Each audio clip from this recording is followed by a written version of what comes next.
بسم الله والحمد لله والصلاة والسلام على رسول الله بعد. السلام عليكم ورحمة الله وبركاته. marka hore waxaan rabaa inaan ka mahad celiyo xafladan qiimiga badan guddigii soo abaabulay iyo xildhibaanada waqooyi bari Kenya iyo xildhibaanada Soomaaliya ganacsatada bahda saxaafadda ururada bulshada ee kala duwan dhalinyarada iyo haweenka waxaan leeyahay assalaamu calaykum waraxmatullahi wabarakaatu. salaan kadib farxad weyn ii tahay halkaan inaan imaado waa la socotiin wax badan halkaan imaan jiray laakiin caawa waa ka duwan tahay. waxaan u maleynayaa inaan isla soo qaadanay waqtiyo badan oo aan is aragnay dalkuna uu maraayo maraaxil kala duwan falillaahi alxamdu.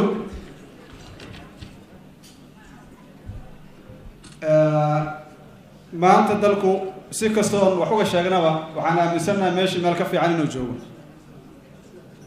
waxaanu leeyahay sidaas haddii dowladuna jirto lana ogol yahay doorasho inay dhacdo xilligeeda waa wax aad iyo aad u wanaagsan.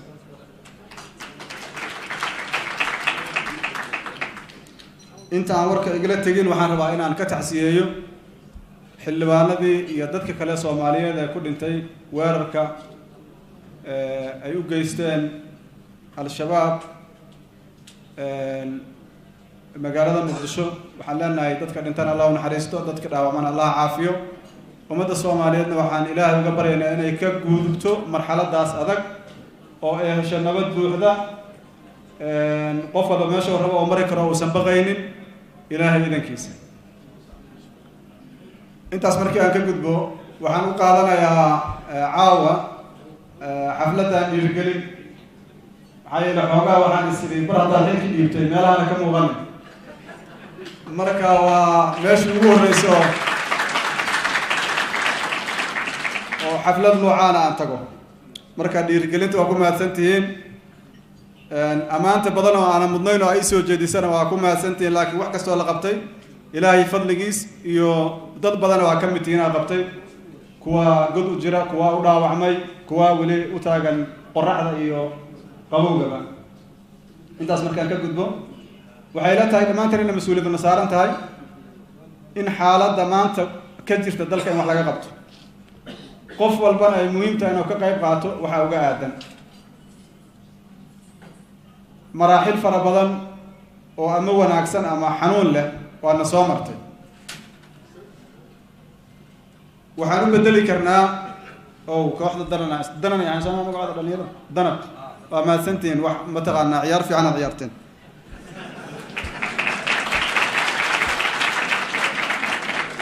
maraaxil badanaa la soo maray maraaxishaas waxaa muhiimka inaan wax ka barano iyadoo dowlad xoog la leeyahay oo qof walba meeshuu rabo oo mari karo oo aan la baqaynin oo sharci iyo kala dambeyn ay jirto waana soo martay ayadoo guriga aan laga bixi karana waana soo martay maantana waa joognaa. caqliga iyo aqoonta Ilaahayna siiyey inaan ka faa'iideysano aan u jeesano dalkeena inaan wax u qabanno. inta hadda halkaan joogto ma aha inay yihiin kuwa u duruufaysan dadka laakiin dadka duruufaysan waa dadka ku jira qaxootiga waa dadka Soomaaliya ku barakacay waa kuwa shaqo haysan waa kuwa dhibaataysan kuwa nagala raba inaan ka fikiro. mas'uuliyaddaas waana wada saarantahay qof walba oo Soomaaliya saaranta marka inaan dareenno qof walba uu yidhaha maxaan ka qaban karaa. dowladda Kenya iyo shacabka Kenya waa ku mahadsan yihiin inay soo dhaweeyeen dadka Soomaaliyeed ayagoo ama ganacsato ah ama aqoon doon ah ama qaxootiga waa ku mahadsan yihiin.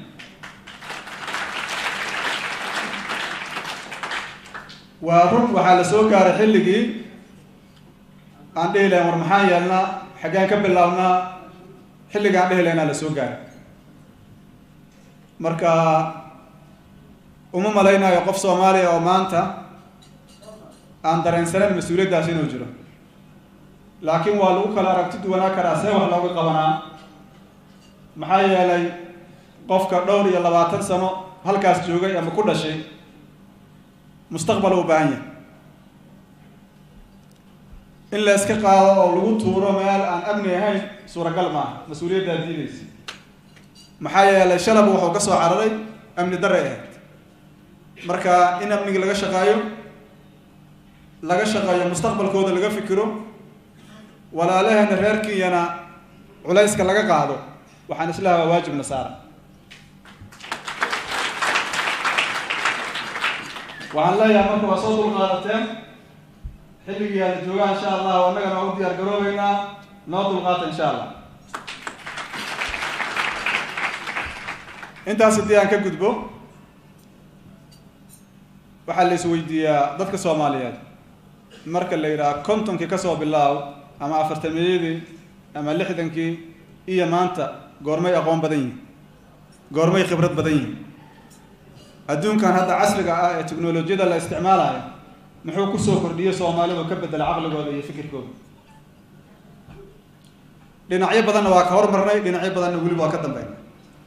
ina marka aad isha ugu bariirayno oo dhinacyada aan ka liidana aan kor u qaadno waa hawl noo taal waxa aan ku wanaagsannahay aan laga tagin oo la xoojiyo مثلا waxa laga dhawaajiyay hadaaya business ko kale Soomaalidu inay ku fiican yihiin laakiin business muxuu u baahan yahay nabad la'aan business ma la sameyn karaa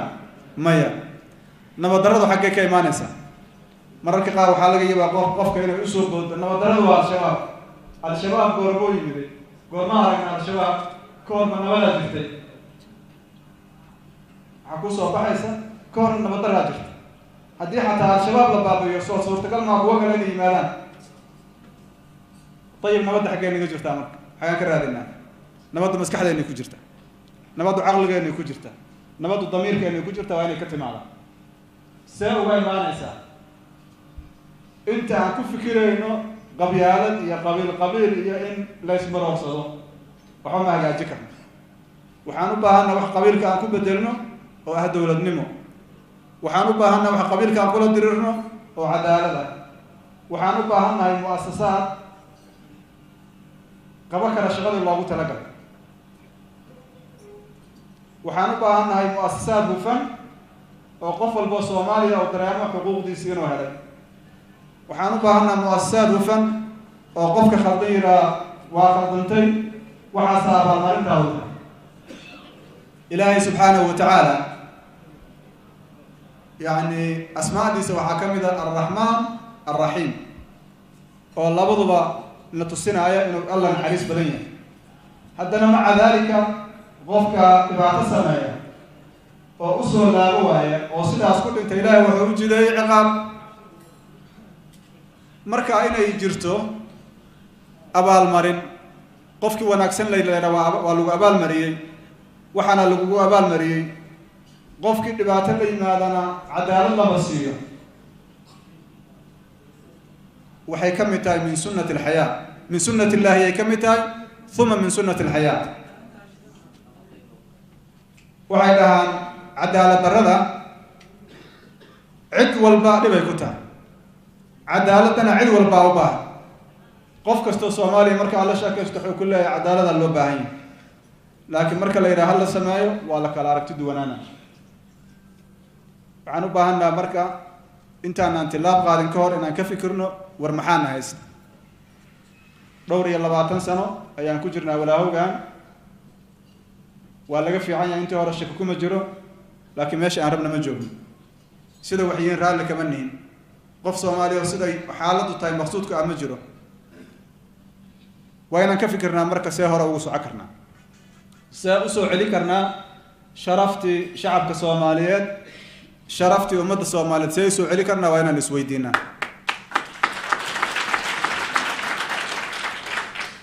دبا عدا مقدرنا هاجرتوها أني واحد مسؤوليتي إذا معها لاقي مرة قف والبقران كحقوق حقوق كلية واجب سارا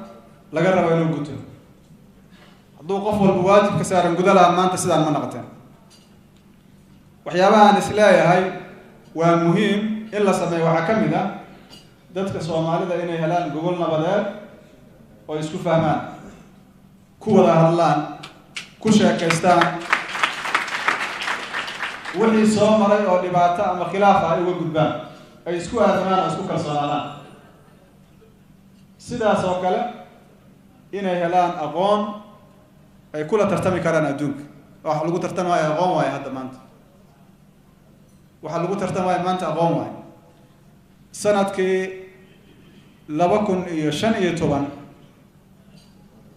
adduunku meesha uu joogo ma joogo maanta 2016 adduunku meesha uu maraayo waa ka duwanta 15 meesha uu joogo marka uma fikiri kartid sidii awowga ahaa jiray sidii awooyaasha ay ahaa jireen uma fikiri kartid waa inaad iska bedeshaa si aad ula socotid waqtiga lagu jiro taas macnaheedu ma aha inaan dhaqanka inaan diinteena ka tagno dhaqankeena suuban inaan ka tagno macnaheedu ma aha laakiin inaan aqoonti qaadana aan ka faa'iideysana oo ogaana waxaan ogala baahan yahay مثلا Soomaalida hadda waxay ugu badan yihiin oo ay sameeyaan waa ganacsi Soomaali qofka ganacsadaha wuxuu ka fikiraa customer client soo saas ma haddii ka waran clientigayga ay qaraabadeeda kaliya naqlan ka waran mid kale agteeda ka furaya ilma adeernahay labada dukaan buu xireen laakiin markaa Soomaali u furan tahay badeecada loo soconaysa sidaas darteed waxaa loo baahan yahay inaan ogaano inaan u baahano qof kasta Soomaaliya koo horta intaan meel gaar la gaarin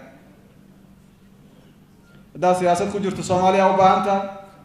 hadda dad waxbarasho Soomaaliya dhan u baahan tahay hadda adeeg kala sameeynaysan waxa u baahan tahay Soomaalida oo dhan maxaa ugu mashquulsan tahay marka qabiilkaaga maalin walba su'aashu taas waa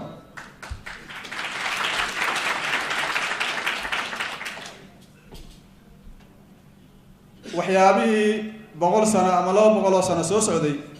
haddaan u dayno caruurtaan oo aan dhahno xalliya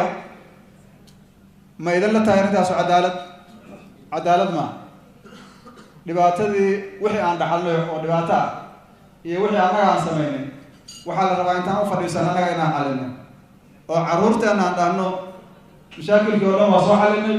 dad walaalaha tihiin dowladdeennii waa taas hor u socod waxay naga sugayaan taas waa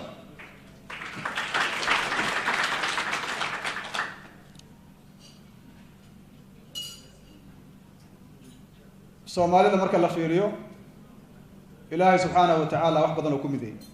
dalka hadda aan joogno Kenya waxa laga yaabaa luqooyin kala duwan looga hadlo waxa laga yaabaa diimo kala duwan laga haysto waxa laga yaabaa abtirro kala duwan la haysto laakiin haddana waa la wada nooli kala duwanaashada hadda waxa lagu tilmaamaa inay tahay wax fiican laakiin waxay u baahan tahay in la maamulo annaga mushkiladeena waxaan u malaynayaa inay tahay kala duwanaansho la'aan maxaa yeelay toban nin oo ilmaadeen waa isku dabeecad hadday wada xanaanaad dhahay war fariista dhahay kuma jiro marka bal inaan isku dayno inaan maxay ahaato war maxaa naga hadlaysanaa dhan dad badan waxay dhahaan Soomaalidu waxay raadiyaan waxay isku khilaafsan yihiin waxay isku waafaqsan yihiin ma raadiyaan runtii mararka qaar waxaa iska wada qofka Soomaaliga haddaad sugto oo hadlo oo aad tiraa waxaas ma isku waafaqsanaha kaas ma isku waafaqsanaha kaas ma isku waafaqsanaha maxaa isku diidanaa marka gadaal u fadhiisana labada dhinac oo fiirina marka runtii maraaxisha inaan marno xagga alle ka qorreed laakiin sababta anaga askar inaan ka baxnana sababkeeda inaan la nimaano ilaahayna baranaa loo baahan yahay hani intaan meesha ka maqnaay waxyaabahaan soo faayay waxaa ka mid ah war dalkan wixii isku haayay oo meesha aan hadda ka muuqan maxay yihiin asdhihi jiro maalin walba waxaa ii soo baxaya qayb yar intaana idiin imaan hadda oo imaaraadka yaa waxaan la kulmay nin sheekha oo kollayna taqaan laga yaabo ma hubo inuu magaciisa in la sheego raalli ka yahay laakiin waa dadkii cilmiga soo gaarsiiyay Soomaaliya yani awlaadoodii wax safar oo noogu yimid waa sheekaysanay wuxuu waxaan rabaa inaan ku soo baro nin sheekha oo asharaafa oo ahlul cilmi ah yaan rabaa inaan ku soo baro waa yaabay waxaan u qaatay ashraaf aan Soomaaliya shaqo ku lahayn sababta ugu qaatana wuxuu ii keenay wiilal cad oo imaaraatiyiin oo Carabi ka yimid wada fariisana waxay dhahayn aabaha shariifka inaad soo booqataan rabnaa meesha aan u tago shariifku markaa u tagnay Soomaaliya horta waa iga badiyaa kow diinta islaamka sida uu yaqaano iyo sida yani aqoon badan waa la heli karaa laakiin saamaynta qofka ku samaynayso waa la yaab sheekadii soo wada wuxuu yiri annaga waxaan ka soo guurnay Soomaaliya 1980 ka soo guurnay wuxuu iga sheekay waxay uga soo guureen waxyaabo ay u arkeen inay karaamadooda dhaawacayaan markaan sii sheekaysana waxaan ogaanay dadkaas waxay u haayeen dalka yani ducada ay u ducaynayeen dadka ay wax baraayeen iyo waxyaabo kale oo aan la sheegayno tiro badan marka runtii aniga waxaan aaminsanahay waa ii yarintaas habeenkii hurdada waa igu yaraatay sababta igu yaraatana waxay tahay dadkaan soo guuray oo idin sheegaya ashraafta ma ahayn dhibaato weyn ma gaarin kuwa laakiin dagaalada sokeeye markay dhaceen kuwa aan aqaanaa dhibaato xun oo aan la sheegi karin gaar waxaa ka badan inta kale oo Soomaalida ah oo aan la aqoonin ka badan weli wax iska weydiinay arrintaas waa maya ma idin la tahay marka dad dhibaatadaas sameeyay ama lagu dhex sameeyay ayagoon dhibaatadii ka toobad keenin inay iska kici karaan oo iska istaagi karaan mid la tahay sidaas waa ila adag tahay aniga maadaama ay sidaas tahay aniga waxaan islaa waxaa loo baahan yahay kow horta dunuubteena inaan qaran mararka qaar waxaa laga yaabaa qofku inuu ku yiraa shaqa ku malayn aniga intaan hadda joogta meesha waxaa laga yaabaa kulligeena nin shaqa kule inuusan la wadin laakiin wixii ka ratimo dhibaatadii aan la dul saaran annaga waxaa dhici karta qof meesha joogay waxaa dhici karta waxun inaad geysan karta maalintu waxaan dhacayan nabiga sallallahu alayhi wasallam maxaa laga wariyay man ra'a minkum munkaran falyughayyirhu biyadihi fain lam yastati' fabilisanihi fain lam yastati' fabiqalbihi wadhalika ad'afu al-iman qofna xumaynaya weligaa ma tiri ha xumayn wariyaa qaladaa samaynaysaa weligaa ma tiri ma ka qabatay qofka xun gacan qalbiga ma ka nacday isweydi su-aashaas hadduu inaadaarkaa naqdo waxay leedahay wax fiican u sami saasaan u badannaa soo ma biso kale ana waa inaa idiin sheego nabi maxamed sala allahu alayh wasalam intaan la soo saaray ilaahay subxaana wa tacaala yani wax nabinimada ka horreeyey oo irhaasaatu nubuwa la yidhaahda maxay ahaayeen waxaa dhacay heshiis reer marka ay galeen oo ay dhaheen waxaa ballan lagu ammaanta wixii ka dambeeya qof la dulminaayo haddaan aragno inaan garab siino oon ka dhicino qofka daalimka qof kastoo daalimana inaan ka hortagno waxaa la yidhaha waxaa lagu tilmaamaa irhaasaatu nubuwa inay ahayd oo loo diyaarinayo meesha yani dadka Soomaaliyeed aniga waxaan ogahay inta aan soo gaaray ayaguna kala nabad gala dadka u yimaadana ay ka nabad galaan martida soo dhaweeya sharfa qofka khaldan mataqaanaa joojiya yaan soo gaarnay dhaqankaas fiican maanta waa la iloobay qofka Soomaaliga maanta haddii la arko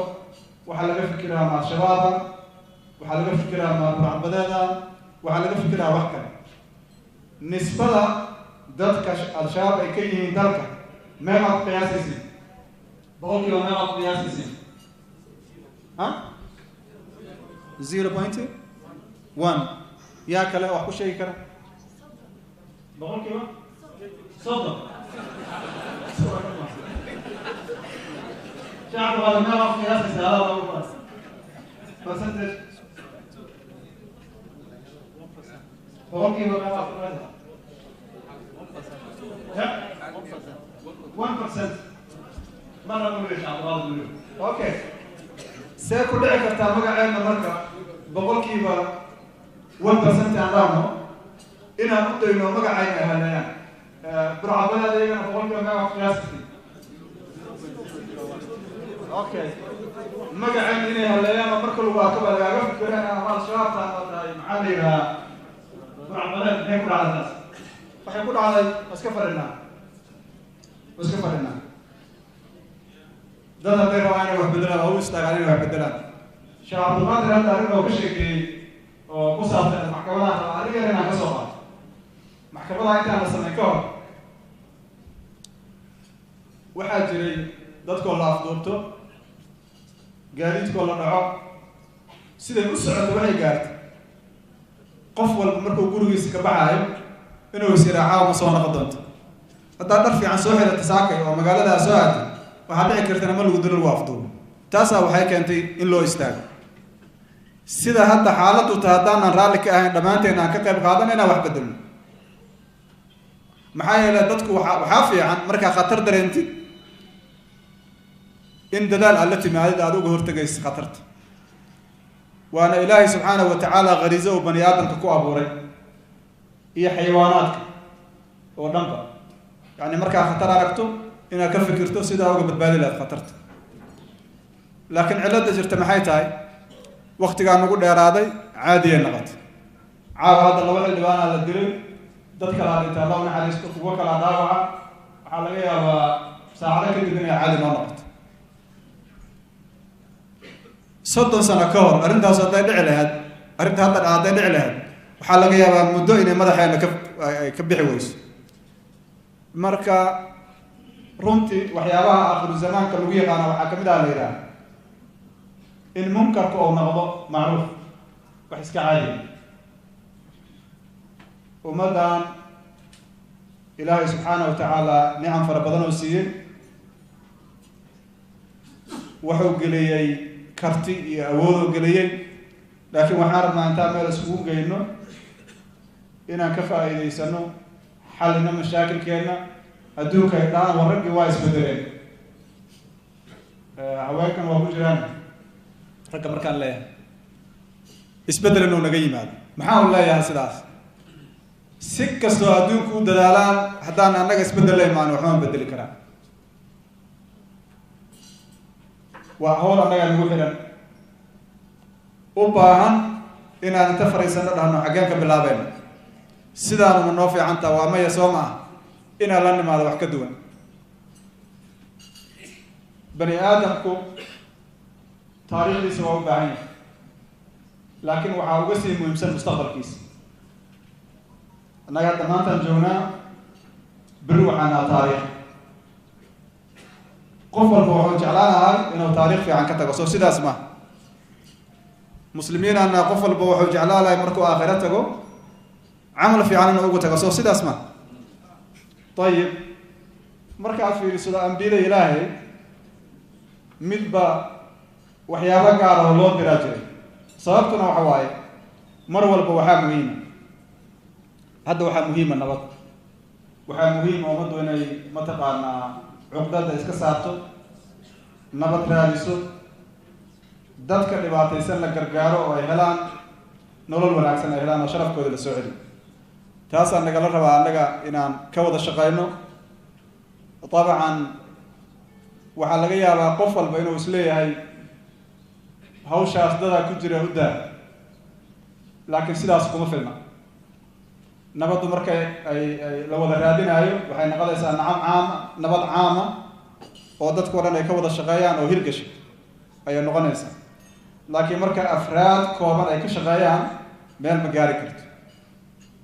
sidaas darteedaa loo baahan yahay in aan la nimaado niyad wanaagsan marka hore kadibna aan abaarno mushkiladan la hortaaga qiso kala rabaa inaan kugu soo gebagabeeyo ingiriiska markaan tagaa waxaan sarana nin soomaaliya oo indhool ah marka waxa uu ii sheegay magister uu diyaarinaya waxaa loo diray baxthi waxaa la yidhi waxaad soo sameynaysaa research jaamacaddiisa usoo dirta soomaaliya uu ka sameynaya marka waxau dhahay soomaaliya ingeliya waxaa iisoo baxda o dhaha 5 shay 6 shay oo kulligeedaba ay ku yihiin ay leedahay piracy miyaa rabtaa terrorist maa rabtaa yani waxaan afka laga sheegi annaga waa hurudnaa laakiin shaqaa nagu socoto waxaa laga yaabaa ama ku mashquulsho dukaankaaga shaahidka iska aadi intaasu ay kugu filanta laakiin waxa socda haddaan laga qabanin masaajidkeena aadi weysaa dhacaysa masaajidkeena adaa dhacaysa إلهي محونا ليه واتقوا فتنة لا تصيبن الذين ظلموا منكم خاصة فتنة إسكيل عليها هو دوانا محاضعة لا تصيبن الذين ظلموا منكم خاصة كما دعا سكالية كوا سمي ظلمك في هذا أدي قفك ذنبك على كل جزء يكون عايز نوال بقول جزء أسكت على عليه لك لكن وانا وذكاري سما قد ما نسمانته وأن ذنبك لبسا ما حيودي منا وحيودي منا كامسنانته أن كامسنا منكر إنا مركو يستعجنوا سمعته إننا سؤال شرف كأننا سؤال مستقبل في عننا أوقتنا عروتنا أن قفل بوصومال ذات ركورنا عروتها على محل جعشها حول جعلها مستقبل في عن لكن ما كش غينا واي ما كش غينا قفل باللفيس ولا صار عربي قفك كريكر ذاتك الجودة الجو حيو بدنتها لبا قلم يقرأ عليها هذا قلم وقلم دان كويس قلم وقلم كسرت الجوز أنت كلامك صح تو سيد أسمع معدك لا وقتي لواتني يشان سنة جوكتين كوا صوت سنة يوروب جوغاني أمريكان قارة على شقاتي لكن هذا الأمر كقدر الله تحله سومالي وأفريقيا كيمان لكن سومالي عد كنا يسمجرت مثل وجود ترى وحقولي كنا ورره أنت أسوقولي كنا رره ولا دوغلا رره ولا قرطان ومن الله ولا يسمجرت تلك عندك بدنا كسوق حي عقل بدنا كسوق حي حول بدنا كسوق حي إن سيداس كوبا لينو سحما حيو بانت إن كم يكرنو إن نبض كسو علينو دل لقولنا راكرو أن نقول عن كوشة خلنا هاي قف كوي مالنا أول ولنا كوشة فيا إنه نقدر لو بعين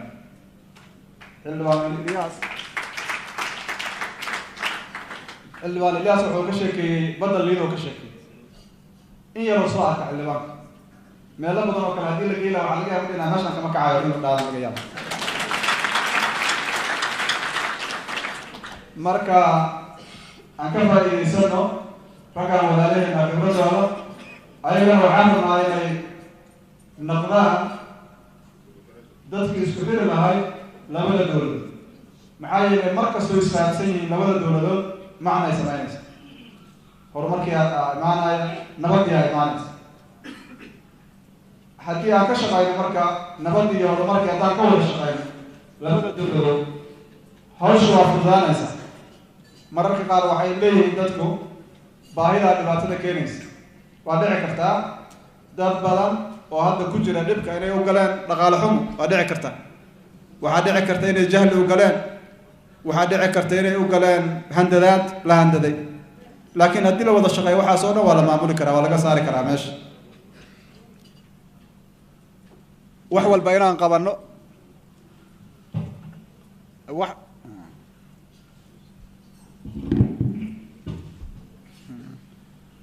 وحول بينها هل مرة بكر ووحجر لكن وحال الرواتر أركتي عمله قرشة